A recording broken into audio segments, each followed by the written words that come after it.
Today is the morning of Thursday, August 6th, the second day of the second week of racing here at Saratoga Racecourse in 2009, and we look forward to the $750,000 Whitney Handicap for older horses on Saturday at 1 1/8 miles.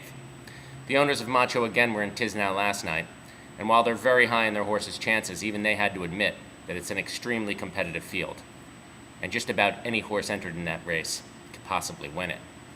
Today, it's actually quite a clear, crisp, and cool day here at Saratoga with low humidity, a fabulous day to be out at the track. And the stakes race of the day is an overnight stakes for New York Breds at 6.5 furlongs. We've got Roselli on hand to handicap the field, and he feels it's of extremely high quality. So let's turn it over to John and handicap the stakes race of the day. Thursday's stakes race is the John Morrissey, and it's a $70,000 overnight stakes for New York Breds who haven't won a graded stake in the calendar year 2009. They're going 6.5 furlongs, an intriguing distance that's really often horses that perform well at 6 will perform well at 6.5. 7 is another kettle of fish that we won't dive into right now. But you're saying, okay, so what? It's New York State Breds. Why should I care? And well, if this didn't have the New York Bred stamp on it, it would be a grade 3 or even possibly a grade 2 sprint.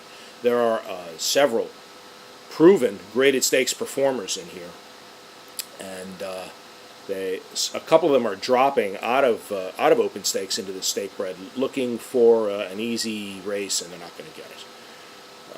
Once again, this is another pace makes the race scenario, and we'll take a look from the rail out at the horses I think are going to have a significant impact at the rail and with speed. Always a great combination, driven by success.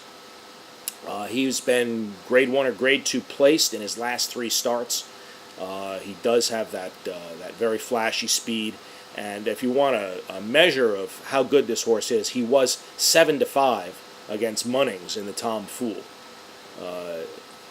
That's a pretty good recommendation of his quality, and indeed I think he's got a decent chance of getting away on the lead here and taking him wire to wire.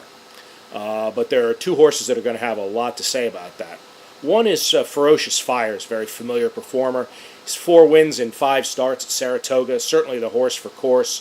He was the easy winner of this race last year. He's consistent. He's consistent not just in State Bred stakes, but in open stakes.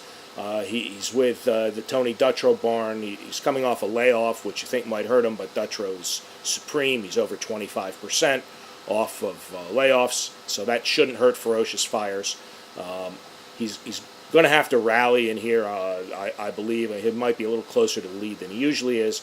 It's going to take a rally for him to get there, and we'll have to see if he can out-rally Premium Wine. Premium Wine starts next to him. He is coming back around to the form that saw him last year place in multiple graded stakes. So, again, he's a high-quality performer. It is a big drop down from the company he's been facing for quite a long time for him to come in here. But as I said, that's just looking at the labels, looking at the horses. This isn't the class relief that he's seeking. I think he might have a little bit too much to do. This isn't a big field. There's only 7. He's a bit of a deep closer, so everything is going to have to fall his way. And I would have to rate him a cut below the top 2. The other horse that I think has a real shot in here, and I think he might be a price play and might get exactly the right trip, is Law Enforcement. He's on the outside. He's in tremendous form right now. He's just racing really well. And this is a bit of a step up for him. He has not faced this class of horse. He has not faced a field that is quite this tough. So he should get value. But if you think and the track is playing that stalkers rather than closers are winning, and someone can put a little pressure on driven by success, Law Enforcement has a great shot at a price.